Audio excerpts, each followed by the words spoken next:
ये कहानी एक ऐसे डॉन की जिससे पूरा शहर कांपता था, पर उसने अपना बदला लेने के लिए खुद को गिरफ्तार करवा लिया। हेलो दोस्तों, तो कैसे हैं आप? उम्मीद है सब बढ़िया होगा। मूवी की शुरुआत में हम देखते हैं एक ब्लैक कार और उसके पीछे एक व्हाइट कार आ रही थी और व्हाइट कार ब्लैक कार को ठोक देती है। जब ब्लैक कार का मालिक अपनी कार को देख रहा था और फोटो खींच रहा था सबूत के लिए, व्हाइट कार वाला आदमी उसी की कार में ले जाके उसका मर्डर कर देता है। दरअसल ये आदमी एक किलर है। फिर हम देखते हैं सुबह का सीन। उस कार के पास बहुत सारी भीड़ लगी थी। फिर हमें दिखाया जाता है एक ताइसुक नाम का इंस्पेक्टर जो चारों तरफ घूम के इन्वेस्टिगेशन कर रहा था। तभी उसको दिखता है कार में एक डेंट लगा हुआ है और उसकी वो फोटो खींच लेता है। दरअसल उसको लग रहा था कि ये बहुत अच्छा सबूत है। दूसरी तरफ हम देखते हैं डॉन ली को। डॉन ली एक बहुत बड़ा गैंगस्टर है, उससे पूरा शहर कांपता है। डॉन ली का बहुत सारा बिजनेस है, जिसमें एक बिजनेस उसका कसीनो का भी है। दरअसल डॉन ली के सारे बिजनेस इलीगल थे। डॉन ली का एक दुश्मन भी था। डॉन ली उस आदमी को मीटिंग के लिए बुलाता है और वो आदमी कुछ शर्तों के लिए बात कर रहा था और बोलता है जब तक उसकी शर्तें नहीं मानी जाएगी वो उसको परेशान करता रहेगा।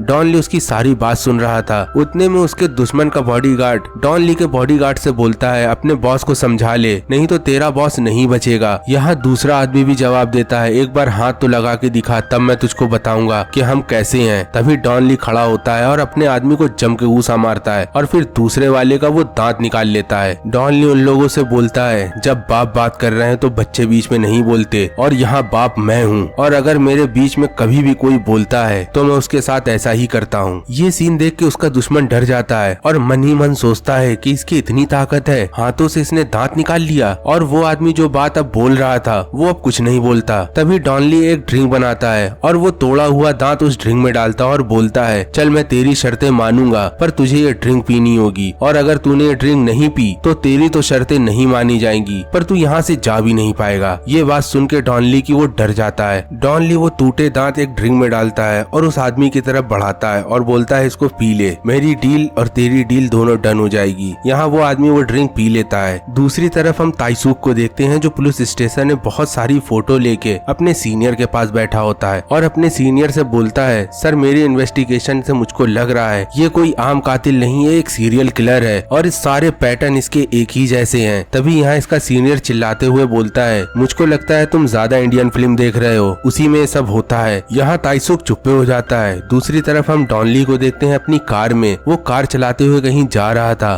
पर उतने में उसकी कार से कोई टक्कर मारता है। डॉन ली जब पलट के देखता है तो वो आदमी और कोई नहीं वही सीरियल किलर था। डॉन ली अपने स्टाइल से कार से उतरता है और जाके डेंट देखता है तो उस आदमी से बोलता है तुम यहाँ से जाओ, डेंट इतना गाढ़ा नहीं है, मैं सही करवा लूंगा। और डॉन ली अपनी कार में बैठने लगता है, पर वो सीरियल किलर बहुत कलाकार था। उसने अपना चाकू निकाल के डॉन ली के पीठ में मार दिया और यहाँ डॉन ली जख्मी हो गया। पर इस किलर को नहीं पता था जिसको आज वो मारने आया उससे पूरा शहर डरता है। यहाँ डॉन ली को वो बहुत सी चाकू मारता है, पर डॉन ली एक बार खड़ा होकर उसको बहुत कूटता है और कूटते कूटते उसी की चाकू पकड़ के उसी के सीने में उतार देता है। यहाँ तक तो सीरियल किलर समझ गया था ये कोई आम आदमी नहीं है, इतनी चाकू मारने के बाद भी मुझसे लड़ सकता है, यहाँ से भागना ही सबसे अच्छा रास्ता है। और वो सीरियल किलर अपनी गाड़ी में बैठ के डॉन ली को ठोक के वहाँ से चला जाता है। दूसरी तरफ डॉन ली को हॉस्पिटल पहुँचाया जाता है और उसका ऑपरेशन शुरू हो जाता है। हम देखते हैं डॉन ली का बॉडीगार्ड अपने बहुत सारे आदमी को लेके उसी आदमी के पास जाता है जिससे अभी डील हुई है और उन सभी को मारने लगता है। दरअसल इसको लग रहा था कि वो सारा कांड इसी आदमी ने करवाया है अपनी बेइज्जती का बदला लेने के लिए।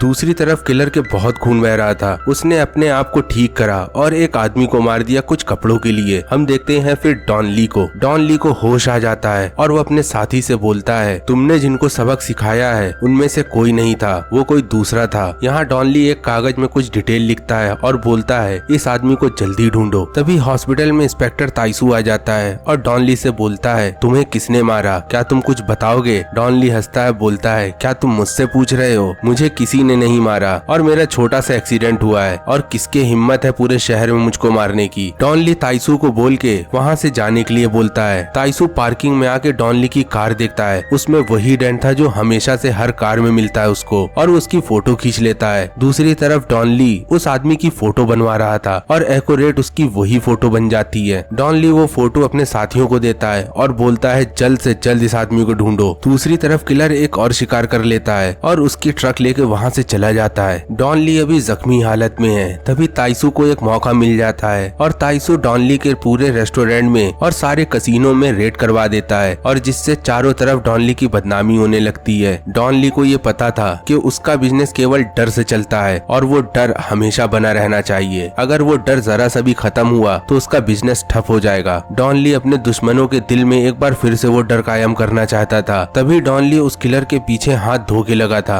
डॉन ली फिर ताइसू को फोन करता है और उससे मिलने के लिए बोलता है। ताइसू डॉन ली से मिलता है तो ताइसू बताता है जिसने तुम्हारे ऊपर हमला किया था वो एक सीरियल किलर है। ये बात डॉन ली को भी पता थी। डॉन ली ताइसू से बोलता है ये बात मुझको पता है, अगर किसी को मेरे ऊपर हमला करना है तो पहले तो उसको एक सेना लानी होगी, तब तो मुझको मार पाएगा। और मुझको लगता है कि वो मुझको नहीं जानता कि मैं कौन हूँ। मैं वो शेर हूँ कि उसको खाने के बाद डकार भी नहीं लूंगा। और हाँ, यहाँ मेरी और तुम्हारी एक शर्त है, अगर तुमने उसको पकड़ा तो मैं बीच में नहीं आऊंगा और अगर मैंने पकड़ लिया तो तुम बीच में नहीं आओगे। ताइसू डॉन ली से बोलता है कि तुम उसका क्या करोगे। डॉन ली यहाँ इविल स्माइल हंसता है और बोलता है ये बात सबको पता है कि मैं क्या करूंगा उसका। और हाँ, जाने से पहले एक बात और बता दूं, हमारे तुम्हारे बीच जो डील हुई है वो एक वीडियो के साथ रिकॉर्ड हुई है। तुम मुझको धोखा दोगे तो मैं ये रिवील कर दूंगा कि तुम मेरे साथ शुरू से मिले हुए थे और मेरा धोखा देने का कोई चांस ही नहीं है। ताइसू ये बात सुन के हंसने लगता है। तभी डॉन ली उस किलर की फोटो देता है ताइसू को और बोलता है ये है वो किलर जिसने मेरे ऊपर हमला किया था। तुमको मैंने ये फोटो दे दी उस किलर को पकड़ने के लिए। और हाँ, मैं तुमको अपनी जगह भी दूंगा अपना पूरा बेस सेट करने के लिए। जितनी कोशिश करना है कर डालो, मेरे हत्थे लगा तो मैं उसको खा जाऊंगा और ऐसी मौत दूंगा जिससे उसकी रूह भी कांप जाएगी। डॉन ली ताइसू को अपना वेयर हाउस दे देता है और ताइसू वहाँ पहुँचता है तो उसको किलर की कार मिलती है। वो चारों तरफ डीएनए सैंपल ढूंढ रहा था और उसको कुछ डीएनए सैंपल भी मिल जाते हैं। दूसरी तरफ हम देखते हैं डॉन ली का आदमी डॉन ली के पास आता है और बोलता है हमें किलर का चाकू मिला है। डॉन ली बोलता है एक प्लान है और उस प्लान ने मेरी रेपुटेशन थोड़ी सी वापस आ जाएगी। दरअसल डॉन ली की अंडरवर्ल्ड में बहुत बेइज्जती हो रही थी और वो बेइज्जती और कोई नहीं वही आदमी कर रहा था जिसने दांत वाली ड्रिंक पिया था। डॉन ली अपने आदमी से बोलता है इस चाकू से उस आदमी को मार दो और ये चाकू वहीं छोड़ देना जिससे सबको ये लगेगा कि ये किलर ने ही किया है। तभी डॉन ली का आदमी उस आदमी को जाके मार देता है। अगले दिन वो सारे पुलिस वाले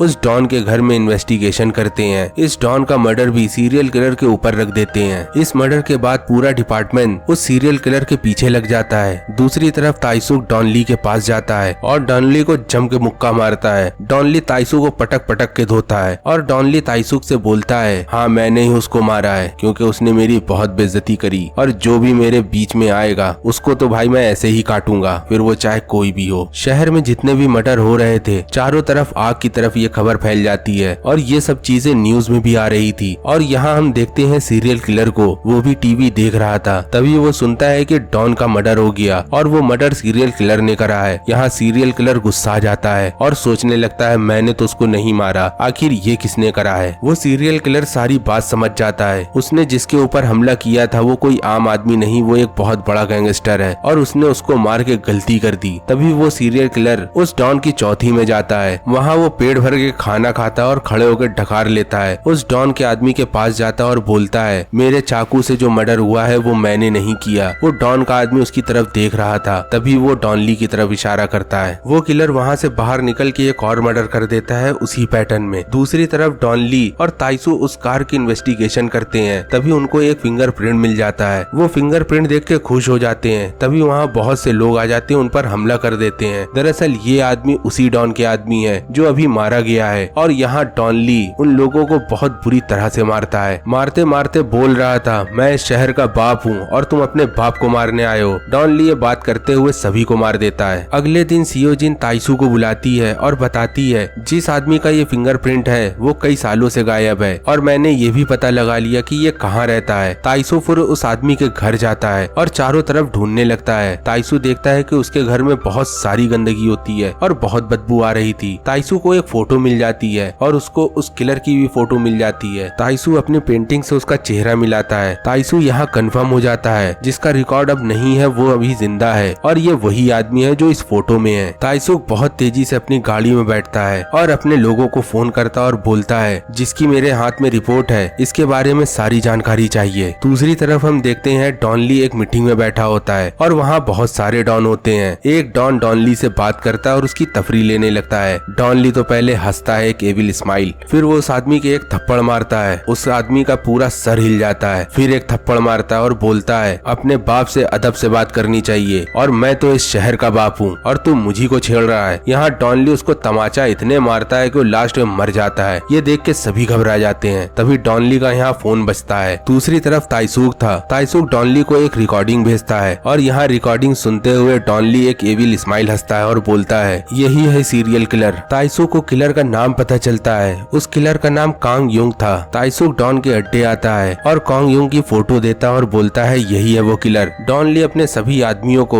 उस किलर की फोटो देता है और बोलता है, शहर का चप्पा चप्पा छान मारो और जब तक ये नहीं मिले तब तक तुम लोग ढूंढते रहो और अगर ये मिल जाए तो इसको मारना नहीं, तुम लोग मर जाना पर इसको कुछ ना होने देना, ये मुझको जिंदा चाहिए। वो सारे लोग पूरे शहर में ढूंढने लगते हैं पर किसी को कुछ भी नहीं मिलता। अगले दिन डॉन ली किसी का इंतजार कर रहा था रोड के किनारे और उसके पास एक छाता भी था। तभी वहाँ एक लड़की आती है। उसको धुएं से बहुत एलर्जी थी तो यहाँ डॉन ली अपनी सिगरेट फेंक देता है और अपना छाता उस लड़की को दे देता है। लड़की तो पहले मना करती है फिर वो छाता ले लेती है। तभी उतने में वहाँ ताइसूक आ जाता है और ताइसूक के छाते में रह के डॉन ली बोलता है, कभी भी किसी अनजान आदमी से तुम कुछ भी चीज ना लेना, पता नहीं वो कैसा है। तभी वो लड़की डॉन ली से बोलती है, मुझको तो आप भी गैंगस्टर लग रहे हो। डॉन ली यहाँ मुस्कुरा देता है। डॉन ली ने आज बहुत दिन बाद मुस्कुराया है और उसको उस लड़की का चेहरा भी याद हो जाता है और वो लड़की बस में बैठ के वहाँ से चली जाती है। हम देखते हैं उस बस में वो किलर भी होता है। डॉन ली अपने साथियों के साथ एक रेस्टोरेंट में बैठ के खाना खा रहा था और उसको न्यूज में दिखाई देता है कि एक लड़की का मर्डर हो गया है। डॉन ली को अपना छाता भी दिखता है। यहाँ डॉन ली समझ जाता है वो लड़की और कोई नहीं, जो अभी उसको सुबह मिली थी यही वो लड़की है। चलो जाओ तुम लोग सब लोग ढूंढो, वो यहीं कहीं है, उसने अभी एक मर्डर करा है। और वो सारे लोग हर तरफ ढूंढने लगते हैं। कोई बस स्टॉप में ढूंढता है तो कोई बस के अंदर ढूंढता है, कोई किसी होटल में तो कोई किसी रेस्टोरेंट में। तभी एक आदमी को एक लीड मिलती है और उसको पता चलता है कि एक होटल में वही आदमी रुका है और उसकी शिनाख्त हो जाती है। जब वो आदमी उसके होटल रूम में जाते हैं वो किलर उस रूम में नहीं होता पर डॉन ली यहाँ सब्र करे बैठा था और बोलता है, सभी लोग छुप जाओ और उसका इंतजार करो आने का। और यहाँ डॉन ली एक शेर की तरह एक बछड़े का इंतजार करने लगता है उसका शिकार करने के लिए। और यहाँ बछड़ा मतलब किलर भी अपनी कार से आ जाता है और धीमे धीमे आने के बाद वो देखता है कि चारों तरफ सन्नाटा है और किलर तो बेवकूफ नहीं है। कांग युंग को पता चल जाता है कि उसके पीछे कोई है। वो किलर अपनी गाड़ी बहुत तेजी से भगाता है और उसके पीछे डॉन ली भी भगा देता है अपनी गाड़ी। बहुत देर पीछा करने के बाद डॉन ली कारों से ऐसा ट्रैप बनाता है कि 3 कार आपस में लड़ जाती हैं और यहाँ किलर उस गाड़ी से उतर के भाग जाता है और उसके पीछे ताइसूक और डॉन ली भी भागते हैं और वो तीनों लोग, डॉन ली, ताइसूक और डॉन ली का चेला, वो तीनों लोग अलग अलग भाग जाते हैं और उस किलर को ढूंढने लगते हैं। पर वो किलर डॉन ली के साथी को जान से मार देता है। पर उतने में ही डॉन ली अपने साथी के पास आता है और उससे पूछता है कि वो किलर कहाँ भागा है। वो आदमी मरते हुए उसका पता भी बता देता है कि वो उस तरफ भागा है। डॉन ली भी समझ जाता है कि उसको कहाँ जाना है। डॉन ली एक रेस्टोरेंट में आ जाता है। वो देखता है कि 2 लड़कियां गाना गा रही हैं पर उसके ऊपर ध्यान देता है। वो लड़कियों की आंख में आंसू भी थे। डॉन ली यहाँ समझ जाता है कांग युंग यही है और डॉन ली पहुँच जाता है उसके पास। डॉन ली को ही पता था कि वो किलर बाथरूम के अंदर घुसा है। दूसरी तरफ डॉन ली को मारने के लिए वो किलर अपने हाथ में छुरा लेके तैयार था पर डॉन ली वो गेट नहीं खोलता। डॉन ली वो बाथरूम का गेट ही तोड़ देता है और डॉन ली उसके मुंह पे ऐसा घूसा मारता है गेट के ऊपर से। पहले तो गेट टूटता है फिर उसके मुंह में घूसा लगता है और फिर डॉन ली कांग युंग को ऐसे घसीटता है जैसे कोई छिला मुर्गा और घसीट के अपने ठिकाने ले जाता है और उसको बहुत मारता है और लास्ट में एक रस्सी उठाता है और बोलता है, मैं तुझको अब जान से मार दूंगा। तभी उतने में ताइसूक आ जाता है और अपनी कार से डॉन ली को टक्कर मार देता है। उस टक्कर से डॉन ली बेहोश हो जाता है। ताइसूक उस किलर को अपने साथ ले जाता है पुलिस स्टेशन। ताइसूक को देख के सभी चौंक जाते हैं, उसने उस किलर को पकड़ लिया। ये देख के सारे लोग खुश हो जाते हैं। ताइसूक कांग युंग के साथ इन्वेस्टिगेशन करता है और उससे बहुत सारे सवाल पूछता है पर यहाँ ताइसूक को कोई जवाब नहीं मिलता। कांग युंग ताइसूक को देख के हंसता है तो ताइसूक को बहुत गुस्सा आ जाता है। वो उसको तो 2-4 तमाचे मारता है पर ताइसूक के पास कोई भी सबूत नहीं है कि उसने किसी का ही मर्डर किया है। दरअसल कांग युंग ने अपना पूरा हाथ जला लिया था। अब उसके हाथ में कोई भी फिंगरप्रिंट नहीं थे। अगले दिन कांग युंग को कोर्ट में ले जाया जाता है। कांग युंग जज से बोलता है, मैंने कुछ नहीं किया और मेरे कहाँ है फिंगरप्रिंट, मेरे कहीं किसी जगह कोई फिंगरप्रिंट नहीं है, ये पुलिस वाले ने मुझको जबरदस्ती पकड़ा है। यहाँ कांग युंग का सरकारी वकील बोलता है कांग युंग ने कुछ नहीं किया, उसको बाइज्जत बरी छोड़ देना चाहिए। पर कोर्ट में वो सारे लोग बैठे होते हैं जिन्होंने अभी तक अपनों को खोया है और इस किलर ने उन लोग को मारा है। वो सारे लोग रोने लगते हैं। तभी डिफेंस का वकील बोलता है, नहीं, मेरे पास अभी एक गवाह है और वो गवाह चश्मदीद गवाह है। फिर यहाँ एंट्री होती है डॉन ली की। डॉन ली ली कोर्ट में आता है और जज भी देख के उसको घबरा रहा था। डॉन ली बोलता है कि इसी आदमी ने सभी को मारा है। डॉन ली बोलता है मेरे पास सबूत भी है। डॉन ली अपनी शर्ट उतारता है और कोर्ट में दिखाता है अपने वो स्कार्फ जो उस छुरे से बने थे, और अपने हाथ के भी स्कार्फ को दिखाता है कि जिससे उसने उस छुरे को रोका था। और डॉन ली बोलता है कॉन्ग युंग के कंधे में भी एक छुरे का दाग होगा, और वो दाग जब देखा जाता है तो वो दाग उसी जगह होता है। डॉन ली एक पर्ची भी दिखाता है जज को और बोलता है ये राइटिंग है कॉन्ग युंग की, और इसमें साफ साफ लिखा है जो उसने डॉन को मारा है वो उसी के छुरे से मारा गया है। यहाँ डॉन ली ने पहला हिस्सा फाड़ दिया था और वो सारा एग्जाम कॉन्ग युंग के ऊपर आ जाता है। पर यहाँ डिफेंस का वकील फिर से बोलता है नहीं, ये तो एक गैंगस्टर है, इसकी कोई भी गवाही यहाँ नहीं लगेगी। डॉन ली तो पहले जज को देखता है और फिर उस वकील को देखता है, पर वो दोनों कुछ नहीं बोलते। जज डरते हुए एक फैसला सुनाता है और फैसला होता है कि डॉन ली को 10 साल की सजा मिलेगी और यहाँ कॉन्ग युंग को 40 साल की सजा मिलेगी। दरअसल डॉन ली को कोई भी गवाही नहीं देनी थी, पर ताइसुक ने उनसे कहा था कि अगर तुमने गवाही नहीं दी तो मैं ये सबको बता दूंगा कि उस डॉन का मर्डर तुमने करा है, और ये रिकॉर्डिंग भी मेरे पास है। डॉन ली उससे एक शर्त और रखता है, अगर मुझको कोई सजा भी हुई और वो सजा काटने के लिए मैं उसी जेल में जाऊंगा जहाँ ये आदमी मतलब कॉन्ग युंग होगा। और यहाँ पास सीन कट होता है। हम देखते हैं वो आदमी जो एक सीरियल किलर है वो तैयार होकर अपनी बेंच में बैठा था और एक किताब पढ़ रहा था, पर दूसरी तरफ यहाँ डॉन ली की एंट्री होती है और डॉन ली को देख के जेल के सभी आदमी सभी कैदी उसके सामने झुक जाते हैं। उनका डॉन, उनका मालिक, उनका बाप अब उस जेल में आया है और एक बार अंडरवर्ल्ड में भी नाम हो जाता है। डॉन ली अपने दुश्मन को कभी नहीं छोड़ता, फिर वो दुश्मन चाहे जमीन में घुस जाए या पाताल में चला जाए, और डॉन ली उसी दुश्मन को मारने के लिए जेल में आया है। डॉन ली को देख के कॉन्ग युंग की तो चार हो जाती है और वो सोचता है कि ये शैतान यहाँ कैसे आ गया। और अगले ही दिन कॉन्ग युंग नहा रहा था, पर नहाते हुए यहाँ डॉन ली आता है और उससे बोलता है बेटा